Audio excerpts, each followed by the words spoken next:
Thermal and statistical physics chapter 6 board में statistics, उसी को कंटिन्यू करेंगे हम। लेक्चर 17 है ये। और दो चीज़ें देखेंगे हम कि अगर आपके पास थर्मोडायनामिकल क्वांटिटीज़ हैं, उसकी एवरेज लेनी हो आपने, तो वो कैसे आप कैलकुलेट कर सकते हैं। और इसी एवरेज लेने के तरीके को या मेथड्स को देखने के बाद हम पैरामैग्नेटिज्म को रिविजिट करेंगे, जो हमने लेक्चर नंबर 9 में देखा था और उस फॉर्मुलेशन से डील किया था जो हमें थर्मोडायनामिक्स ने दिया था। तो अब देखेंगे कि स्टैटिस्टिकल मैकेनिक्स हमें कितना हेल्प आउट करती है। एवरेज वैल्यू कि अगर आपको किसी भी थर्मोडायनामिक आइडेंटिटी की चाहिए हो तो आपने कैसे कैलकुलेट करनी है, उसका मैंने ये फॉर्मूला लिखा हुआ है। और दोबारा से पैरामेडिज्म को देखेंगे कि वो हमें कैसे हेल्प आउट करता है। ये फार्मूलिज्म जो स्टैटिस्टिकल मैकेनिक्स का है हमें कैसे हेल्प आउट करता है पैरामेडिज्म को डील करने में। और याद करें कि हमने पैरामेडिज्म के लिए अच्छी खासा वो नेगेटिव टेम्परेचर और बहुत सारी चीज़ों में हम गए थे, डिटेल से डिस्कस किया था उसकी न्यूमेरिक्स भी, न्यूमेरिकल सोल्यूशन भी और उसका एनालिटिकल सोल्यूशन भी। लास्ट लेक्चर में हमने देखा है कि अगर आपको किसी माइक्रो स्टेट की प्रोबेबिलिटी चाहिए हो, आपको किसी स्टेट की प्रोबेबिलिटी चाहिए हो जिसकी एनर्जी आपके पास ई है और वो स्टेट एस है, तो आपको ये जो फार्मूला है वो बताता है कि इस गिवन एनर्जी की स्टेट की प्रोबेबिलिटी क्या है। 1/जी हमारे पास है पार्टीशन फंक्शन, और बीटा को मैंने यहाँ पे लिखा है 1/के टी। तो के टी लिखने के बजाय ई और के टी हमने लिखा था वहाँ पे, पीछे फॉर्मेशन में देखा था हमने। तो यहाँ पे मैंने आपको बताया कि के टी को की जगह पे मैंने लिखा है बीटा को। तो बीटा से हम डील करेंगे, इसे डील करना हमें आसान होगा। जेड जैसे मैंने बताया सारे बोल्ट्जमैन फैक्टर्स का सम है ये, तो जिसे हम पार्टीशन फंक्शन कहते हैं। लेट्स से कि हम ना पूरी इसमें इंटरेस्टेड नहीं है कि फलां पार्टिकल की जो प्रोबेबिलिटी है वो क्या है हमारे पास, या फिर सारी जो कॉन्फ़िगरेशन है वो हमारे पास हर एक की प्रोबेबिलिटी क्या है, उसका पार्टीशन फंक्शन क्या है। हम इसमें इंटरेस्टेड नहीं है। हम जिस चीज़ में इंटरेस्टेड हैं वो ये है कि किसी भी क्वांटिटी की, जैसे कि एनर्जी है उसकी, और या फिर आपके पास जैसे मैग्नेटिक मूवमेंट आएगी उसकी, तो इसकी आपके पास एवरेज वैल्यू क्या है, average value of some property of the system such as is its energy. तो मैं आपको अगर क्वांटिटी दूँ है कि मुझे आप इसकी टोटल एनर्जी की एवरेज फाइंड करके दो, तो आप उसको कैसे डील करोगे। फॉर एग्जांपल आपके पास एक एटम है और एटम में 3 पॉसिबल स्टेट्स हैं, और एक एक है E0 जो कि ग्राउंड स्टेट है, ज़ीरो एनर्जी है इसकी। दूसरी स्टेट है E1 जिसकी है 4 इलेक्ट्रॉन वोल्ट, और तीसरी स्टेट है हमारे पास E2 जिसकी है 7 इलेक्ट्रॉन वोल्ट। और इसी तरह के जो जिसमें ये इतने पॉसिबल स्टेट्स हैं एटम में, इसी तरह के हमारे पास 5 एटम हैं। Let there are 5 such atoms, और दो आपके पास हैं ग्राउंड स्टेट में, दो आपके पास हैं फर्स्ट एक्साइटेड स्टेट में, और एक आपके पास है सेकेंड एक्साइटेड स्टेट में 7 इलेक्ट्रॉन वोल्ट एनर्जी के साथ। तो अब आप इसकी एनर्जी कैसे फाइंड करेंगे। तो एनर्जी का फार्मूला हमें पता है यहाँ, जो हम डील करते हैं स्टैटिस्टिक्स में, कि जो आपके पास वैल्यू है और उसकी फ्रीक्वेंसी प्लस वैल्यू उसकी फ्रीक्वेंसी प्लस वैल्यू उसकी फ्रीक्वेंसी और divide by total number of values, तो ये हमारे पास एवरेज का फार्मूला होता है। अगर आप इसको सेपरेटली लिख लें इन फैक्टर्स को, तो ये आपको एक और फार्मूला दे देगा, उस चीज़ से डील करना ज़्यादा आसान होगा।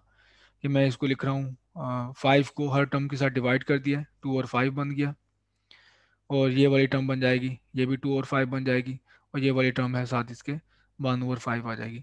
इससे भी आप देखोगे कि आपके पास रिजल्ट जो यहाँ से आया 3 इलेक्ट्रॉन वोल्ट, यहाँ से भी रिजल्ट आपको बिल्कुल सेम मिलेगा, वो है 3 इलेक्ट्रॉन वोल्ट। तो अगर आप इसको पिक्चराइज करना चाहें इसी आइटम को, तो आइटम आपको ये इस तरह से नज़र आ रहे हैं कि दो आइटम आपके पास जीरो एनर्जी के में हैं, दो आइटम हमारे पास हैं 4 इलेक्ट्रॉन वोल्ट जिनकी एनर्जी है, और एक आइटम हमारे पास 7 इलेक्ट्रॉन एनर्जी के साथ है। अब इस फार्मूला को आप देख सकते हैं कि आप आसानी से जनरलाइज कर सकते हैं एन एटम्स के लिए। जैसे कि ये है आपके पास, अगर एन नंबर ऑफ एटम्स हैं तो टोटल नंबर ऑफ एटम्स हैं 1/n, इसको डिवाइड करना है आपने। और हर एटम की आपके पास वो हर स्टेट की एनर्जी होगी उसकी, उस एनर्जी में कितने नंबर ऑफ एटम्स हैं। जैसे कि यहाँ पे हमारे पास 1/n से हमने डिवाइड किया, ये पहला फैक्टर है, जो एन हमारे पास 5 आ जाएगा। तो स्टेट की एनर्जी क्या है इस वाली स्टेट की, वो जीरो है, तो यहाँ पे जीरो आ जाएगा। और इस स्टेट में कितने एटम है, एन एस इसको डिनोट कर रहा है, वो है टू, टू है, तो यहाँ पे टू आ जाएगा, पहला फैक्टर हमारे पास ये बन जाएगा। इसी तरह दूसरे फैक्टर के लिए 1/n से डिवाइड करेंगे जो कि 5 है। दूसरी स्टेट की एनर्जी क्या है, वो है 4, तो यहाँ पे ई एस की जगह पे 4 आ जाएगा। और दूसरी स्टेट में कितने एटम है, वो है एन एस, तो एन एस टू आ जाएगा। और इसी तरह आपके पास तीसरी टर्म के लिए, तो आप देख रहे हैं कि इसको जनरलाइज करना ज़्यादा मुश्किल नहीं है। और एन हमारे पास यहाँ पे वो कांस्टेंट है, गिवन नंबर ऑफ कांस्टेंट, हमारे पास सिस्टम में नंबर ऑफ पार्टिकल्स कांस्टेंट है, तो आपके पास इसको सम में ले आओ या बाहर ले जाएं, इससे फ़र्क नहीं पड़ता।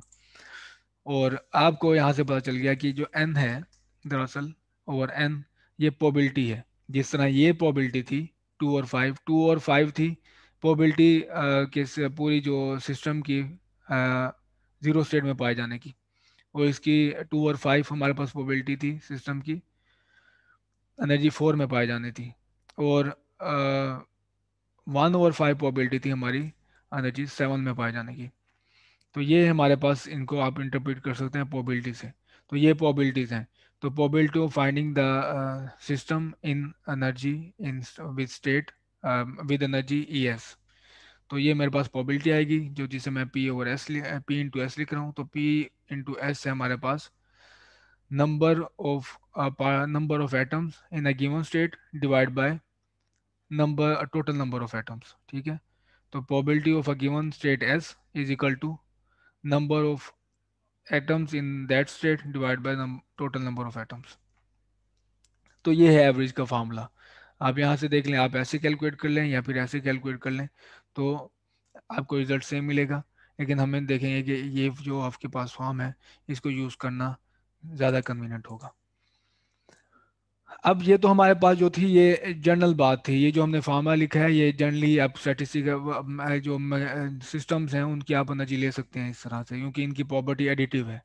जो हमारे पास एवरेजेस हैं एडिटिव हैं, कि दो अगर आपको सिस्टम की एवरेज चाहिए, तो आपके पास दो सिस्टम की अलग एवरेजेस हैं, तो आप उन एवरेज को एज इट इज ऐड कर सकते हैं, तो दो सिस्टम की इकट्ठे एवरेज आ जाएगी आपके पास।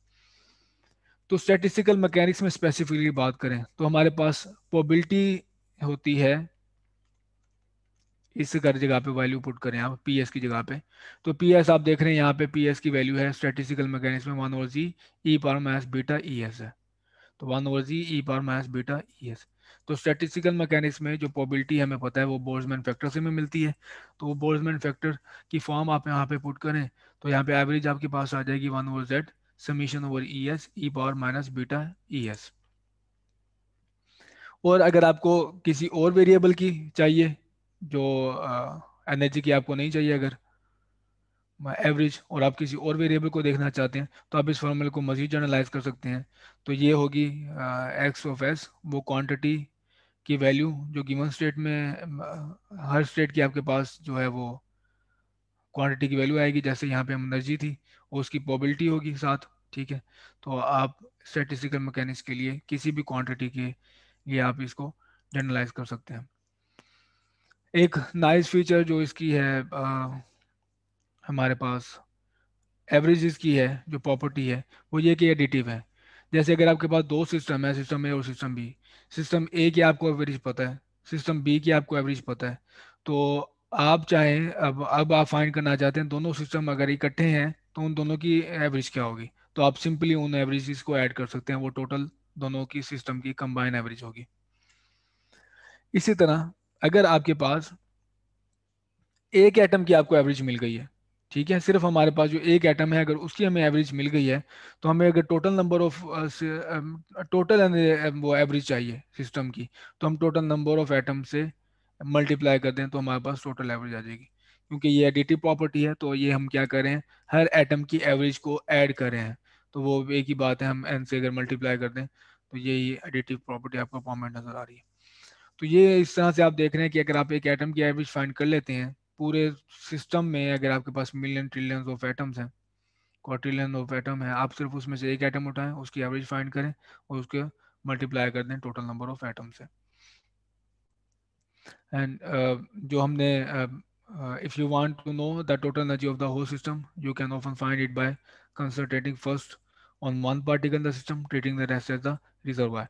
तो हमने जो ट्रीट किया था लास्ट टाइम, फार्मूला जिससे हमने ड्राइव किया था, बोर्ड्स में बोल्ट्जमैन फैक्टर ड्राइव किया था, वो हमने ये लिया था कि आपके पास एक एटम है जो रिजर्वायर से इंटरेक्ट कर रहा है, और इस इंटरेक्शन से हमने ये जो पार्शियल ट्रिक यूज़ करके हमने फार्मूला ड्राइव किया इसके लिए, बोल्ट्जमैन फैक्टर के लिए, प्रोबेबिलिटी के लिए। तो आप इधर भी वही चाहें तो वो आप अप्लाई कर सकते हैं आराम से, कि आप अगर आपके पास टोटल एक बड़ा सिस्टम है जिसमें नंबर ऑफ पार्टिकल्स हैं, millions of number of particles हैं, यानी मिलियन नंबर ऑफ एटम्स हैं, तो आप उसमें से सिर्फ एक एटम उठाएं, उस एटम को अपना सिस्टम ट्रीट करें, और बाकी सारे एटम को ट्रीट करें रिजर्वायर। उस एटम की फाइंड करें आप एवरेज, और बाकी सबसे आपके पास जो सेम सबके लिए ट्रू होगा, आप दूसरा एटम लेंगे तो उसको आप एज ए सिस्टम ट्रीट करें, बाकी सारा उसके लिए रिजर्वायर होगा। इस तरह तीसरा एटम लें, उसको एज ए सिस्टम ट्रीट करें, बाकी सारा रिजर्वायर होगा। और बिल्कुल सेम है कि आप सिर्फ एक एटम की एवरेज फाइंड करें और टोटल नंबर ऑफ एटम्स के साथ मल्टीप्लाई कर देंगे, तो टोटल आपके पास सिस्टम की एवरेज एनर्जी आ जाएगी। तो आप इंस्टेंटेनियस अगर देखेंगे एनर्जी की वैल्यू, वो फ्लक्चुएट करेगी, फ्लक्चुएशन नज़र आएंगी आपको एवरेजेस में। तो सिस्टम्स आपके पास एटम्स एनर्जी बढ़ रही है या कम हो रही है, तो आपके पास फ्लक्चुएशंस जो है ना, इंस्टेंटेनियस किसी भी पॉइंट पे इंस्टेंटेनियस वैल्यू पे, इंस्टेंट पे आप वैल्यू लेंगे ये टोटल एनर्जी की, तो आपके पास उसमें फ्लक्चुएशन नजर आएंगे। लेकिन हम आप आगे प्रॉब्लम में आप देखोगे कि फ्लक्चुएशन बहुत निग्लिजिबल होंगी, और आपके पास जो नंबर होगा ज़्यादा रिलायबल होगा, जो यू है। तो यहाँ से आपको एक और बात भी पता चल रही है कि हमने लास्ट से जो डिस्कस कर रहे हैं एनर्जी को, एटम की एनर्जी जो ले रहे थे वो ई ले रहे थे, क्योंकि हमने रिजर्व किया हुआ था कैपिटल यू को टोटल एनर्जी के लिए। सर ऐसा क्यों है कि हर एटम की एनर्जी सेम होगी? सर ऐसा नहीं हो सकता कि एक एटम की एनर्जी कुछ और हो, एक एटम की एनर्जी कुछ और मॉलिक्यूल के अंदर? उनकी एनर्जीज को ऐड करके मॉलिक्यूल की एनर्जी भी तो आ सकती है नहीं? देखो, एक तो ये है कि वो थर्मली कांटेक्ट में है, ठीक है। थर्मल जब कांटेक्ट में है तो फिर आपके पास जो जैसे एक सिस्टम, एक एटम बिहेव कर रहा होगा, अगर उसके जो लेवल्स हैं, जो एटम है वो सेम है, जैसे कि आपके पास हीलियम है, ठीक है, गैस, तो उनकी नेचर तो सेम है हीलियम की। अब डिपेंडेंसी करेगी कि वो किस स्टेट में है, किस एनर्जी में है, वो डिपेंड करेगी ज़्यादा टेम्परेचर, थर्मली इन कांटेक्ट है। तो आपके पास एक एटम दूसरे के ऊपर फेवर नहीं होगी उसकी, जो आपका एक एटम बिहेव करेगा वैसे ही दूसरा एटम बिहेव करेगा। एक तो हो ना कि आपके पास टेम्परेचर को ग्रेडियंट हो, वो गैस पे एक में टेम्परेचर कुछ अलग हो, दूसरे में टेम्परेचर कुछ अलग हो आपके पास। नहीं, ऐसा नहीं है। तो थर्मल हमारे पास अप्लाई तब है जब आपके पास थर्मल कांटेक्ट है, टेम्परेचर टी। जब थर्मल कांटेक्ट है तो आपके पास जैसे एक एटम के लेवल एनर्जीज होंगी, आप बिल्कुल उसी तरह दूसरा बिहेव करेगा। अभी जो ये बात की गई है ना, ये एटम्स की, ये देखो मैंने जिसके ये ट्रीट किया, ये डिफाइन करा था कि एटम क्या है, उसके लेवल्स क्या है, लेवल डिफाइन करते एटम क्या है। तो उसी सेम टाइप के मैंने एटम्स लिए हैं, अभी मिक्सचर नहीं लिए, डील किया, वो देखेंगे मिक्सचर बाद में। तो अभी एक प्रॉब्लम देख लेते हैं एक और, ताकि ये जो हमारे पास आ, हमें फॉर्मेशन पड़ा उसकी सेंस बनने लग जाए। तो आप ये प्रॉब्लम ट्राई करें इसे।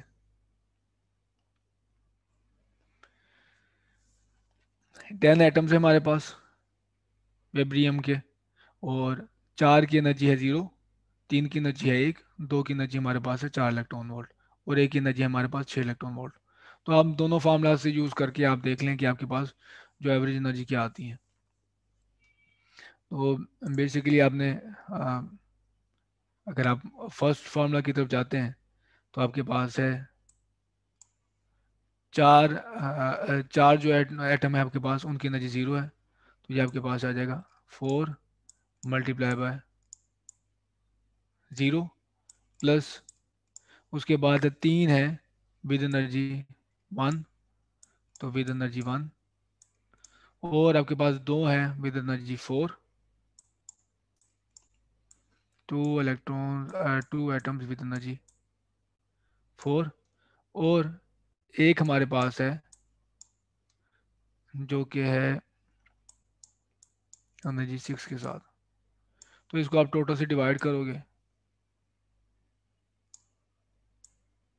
वो टोटल है हमारे पास 10।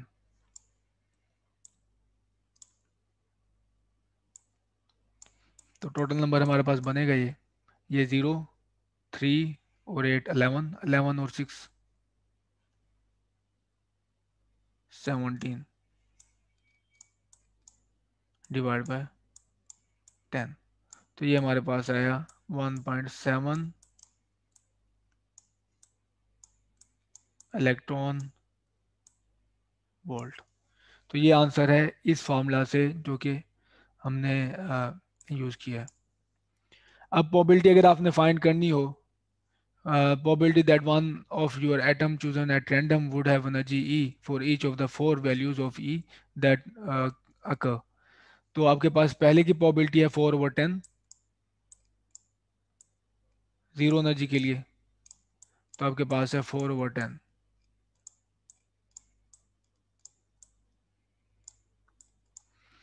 दूसरी दूसरा हमारे पास उसकी स्टेट की जो है P1 की है, जो उसकी जिसकी एनर्जी 1 है, 1 इलेक्ट्रॉन वोल्ट, उसकी प्रोबेबिलिटी है 3/10।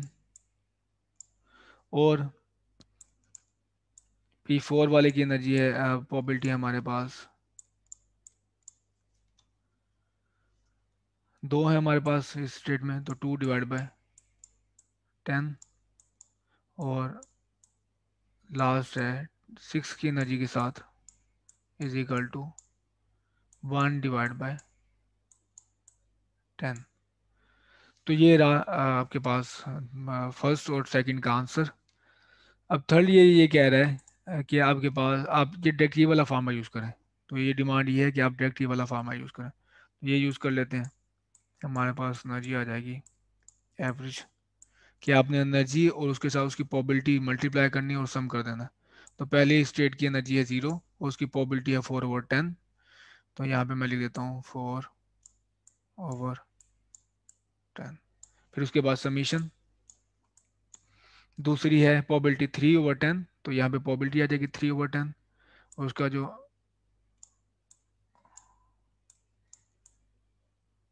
एटम है इस स्टेट में उसकी एनर्जी है हमारे पास 1 है। और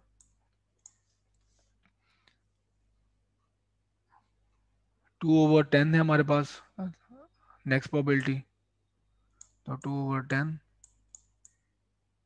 and 2 are the number of atoms in state 4 with energy 4। तो ये 4 हमारा हमारे पास। तो लास्टली हमारे पास है एक एटम है जो कि एनर्जी 6 में है। तो आप इससे भी कैलकुलेट करें, इससे भी कैलकुलेट करें, ये pretty ऑब्वियस है कि आपके पास रिजल्ट सेम मिलेगा। एक और यूजफुल फार्मूला ये है आपके पास कि आप अगर एनर्जी को इस फॉर्म में लिख सकें कि आपके पास ये जो एवरेज एनर्जी का फॉर्म है in terms of partition function. तो आप स्टार्ट ले सकते हो इसका कि z का आप डेरिवेटिव ले लें पहले, और z का derivative with respect to beta. तो partial z is equal to partial beta, और ये आपके पास आएगा sum minus E into S, और साथ आपके पास आ जाएगा एक्सपोनेंट, और एक्सपोनेंट है माइनस बीटा ई एस। तो ये सिंपल हमने एक्सपोनेंट की जो डेरिवेटिव लेते हैं कि उसके एक्सपोनेंट में जो वेरिएबल है उसका डेरिवेटिव साथ मल्टीप्लाई हो जाता है, तो यही हमने किया है। तो बीटा के डेरिवेटिव 1 होगा और ये साथ माइनस ई एस आ जाएगा। तो ये जो याद रहे कि ये हमारे पास जो है वो एस पे है summation.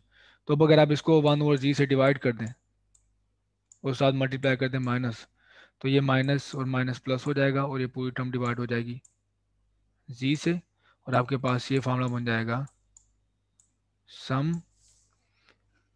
Of e into S and, और ये हमारे पास क्या है e पावर में minus beta E into S और z, ये हमारे पास बेसिकली है प्रोबेबिलिटी ऑफ स्टेट एस।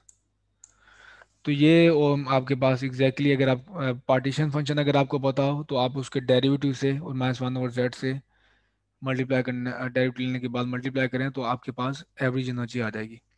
और दूसरा इससे ज़्यादा कन्वीनियंट फॉर्म ये है, आप इसको कंप्रेस करके लिख सकते हैं, क्योंकि लॉग जेड का डेरिवेटिव लेंगे तो वो आएगा 1/z, और जेड का डेरिवेटिव, बिल्कुल ये फॉर्म बन जाएगी। तो ये फार्मूला आपको याद होना चाहिए। जब आप एनर्जी एनर्जी एवरेज एनर्जी आपने फाइंड करनी हो तो आप सिर्फ पार्टीशन फंक्शन आपको चाहिए, पार्टीशन फंक्शन है तो उससे आप एवरेज एनर्जी फाइंड आउट कर सकते हैं। अब मूव होते हैं पैरामैग्नेटिज्म पे। और पैरामैग्नेटिज्म आपको अगर याद हो चैप्टर में थर्ड में हमने ये डील किया था। और पहले इसका न्यूमेरिकल सोल्यूशन देखा था। ये हमारे पास सिस्टम था कि डाइपोल्स हैं हमारे पास यहाँ पे, मैग्नेटिक डाइपोल और टाइनी डाइपोल्स हैं।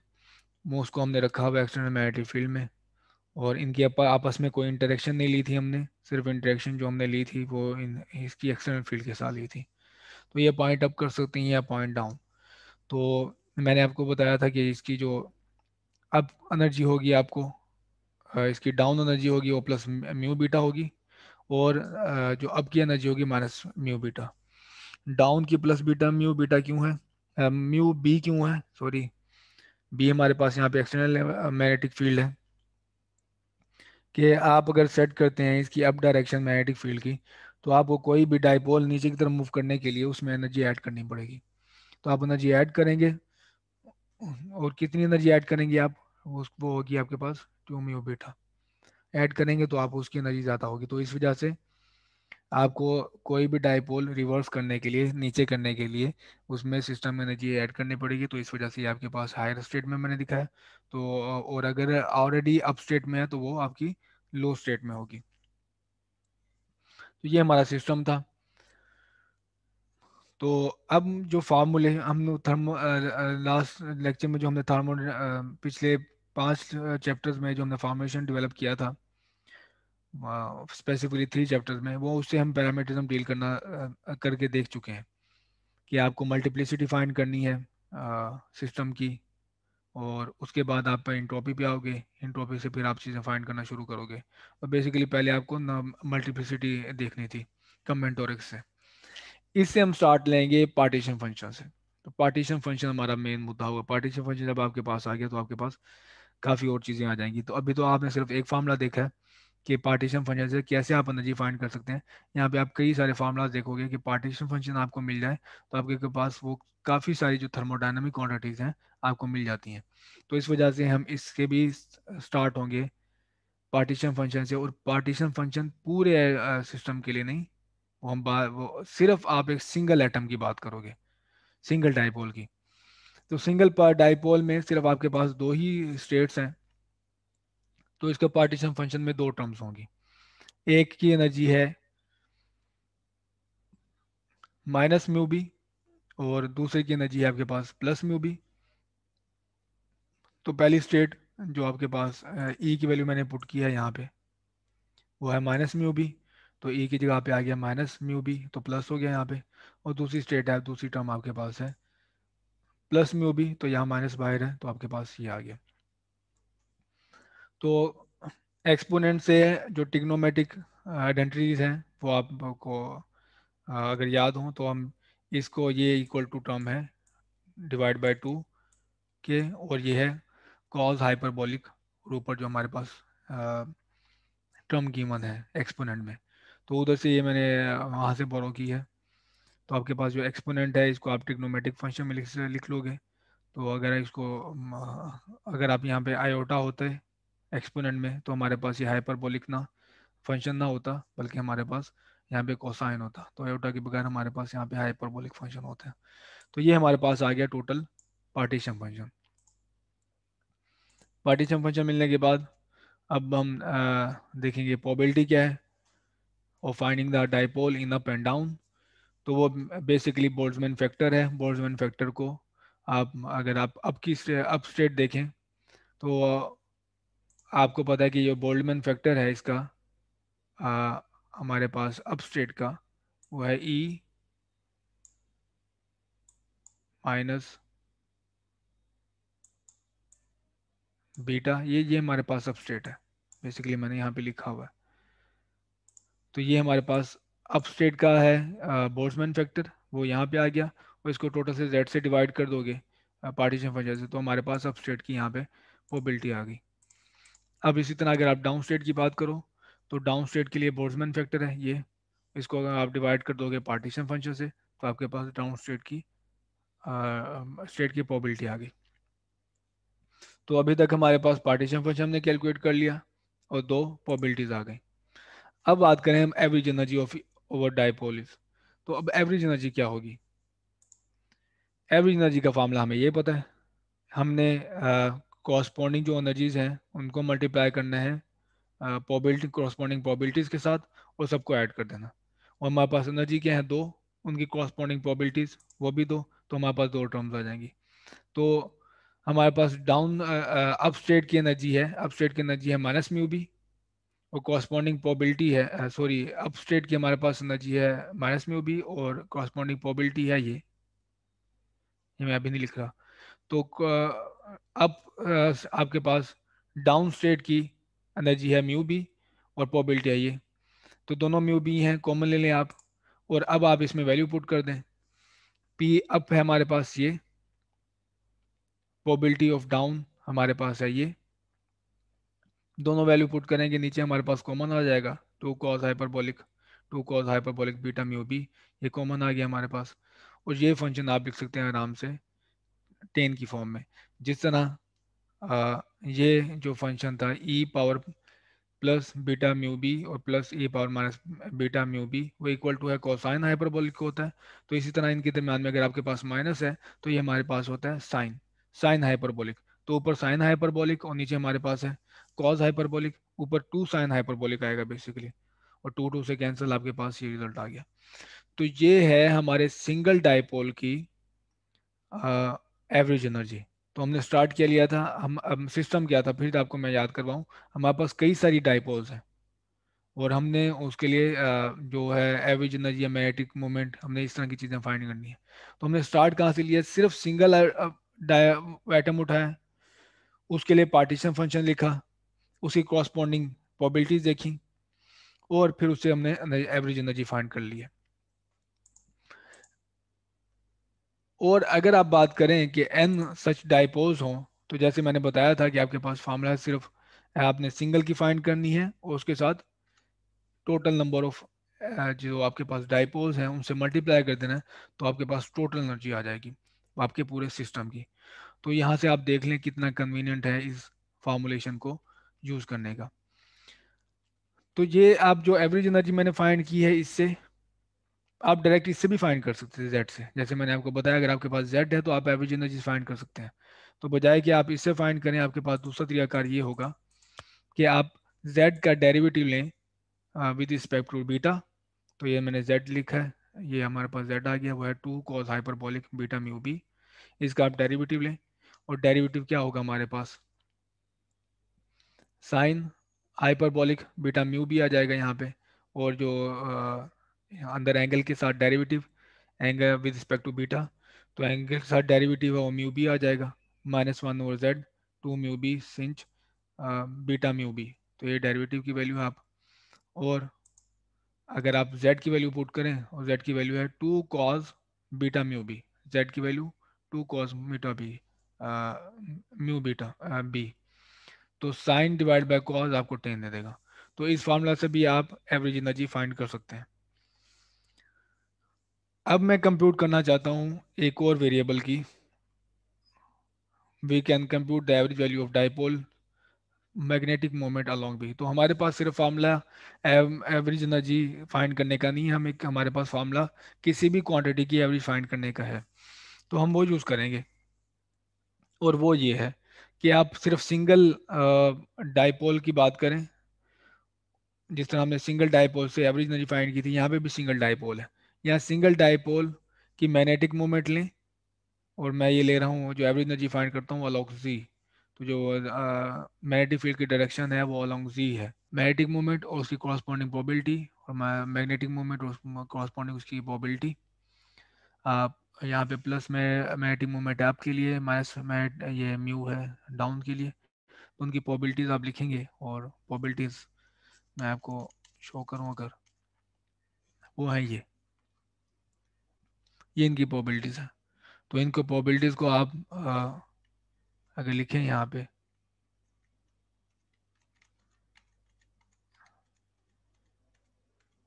तो ये बनेगा, ये आपके पास आ जाएगा म्यू कॉमन, और एक है प्रोबेबिलिटी अप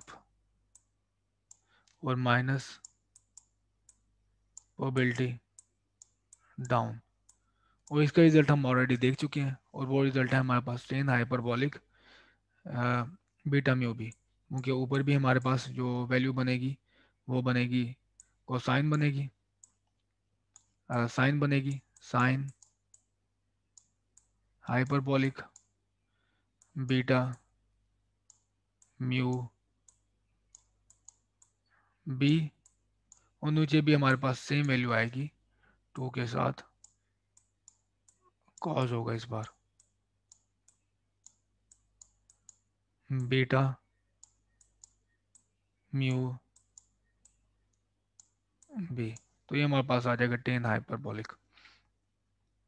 ये रही मैग्नेटिक मोमेंट। और अगर आप टोटल मैग्नेटाइजेशन ऑफ पूरे सैंपल की टोटल मैग्नेटाइजेशन देखना चाहें, तो आप इसे सिर्फ जो एक सिंगल डाइपोल की मैग्नेटिक मोमेंट है आप उसे मल्टीप्लाई कर दें, तो टोटल आपके पास सैंपल की मैग्नेटाइजेशन आ जाएगी। मैग्नेटाइजेशन जैसे हमने फाइंड की थी और जैसे ही हमने एवरेज एनर्जीज वगैरह फाइंड की थी, तो इसमें आपने देख लिया कि आपने स्टार्ट में यहाँ से पार्टीशन फंक्शन से ही लेंगे। पार्टीशन फंक्शन जब अगर आपको फाइंड कर लिया आपने, तो आपके पास कई सारी थर्मोडायनामिक क्वांटिटीज आ जाएंगी। अभी तो हमने एक रिलेशन देखा है सिर्फ इसके साथ एवरेज एनर्जी के साथ जेड का, तो आप बाद में देखोगे कि कई सारी क्वांटिटीज के साथ आपको जेड का रिलेशन आ जाएगा। तो अब आपके पास ज़्यादातर एक्सरसाइज यही होगी कि आपके पास जेड फाइंड कर लिया। अगर आपने जेड फाइंड कर लिया तो आपके पास सारी चीज़ें बाकी ऑब्वियस हो जाती हैं कि वो आ ही जाएंगी। आप फार्मूला सिर्फ इसका डेरिवेटिव लोगे जेड का, तो आपके पास एवरेज एनर्जी आ जाएंगी। तो बाकी भी इसी तरह से क्वांटिटीज